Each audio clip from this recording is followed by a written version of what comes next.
相信各位觀眾，如果有訂閱我個舊 channel， 雖然我舊 channel 已經唔存在，即係我睇緊呢個高空墜落，咁我哋今日咧就嚟到呢個水色，我哋個目標就係去耀東村嘅。喂，前面嗰個咪阻住條路啦！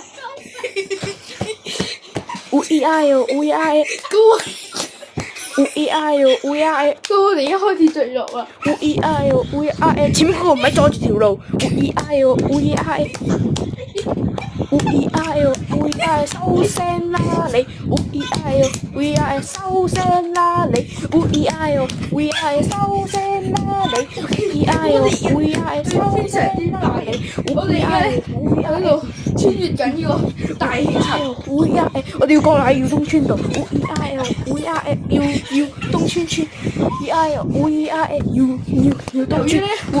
再墜落得太大啊！耀東村。我哋耀東村。耀東村。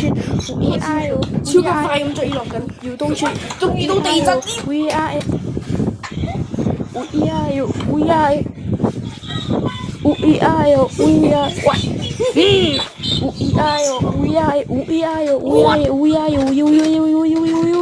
OK， 成功降落喺耀東村。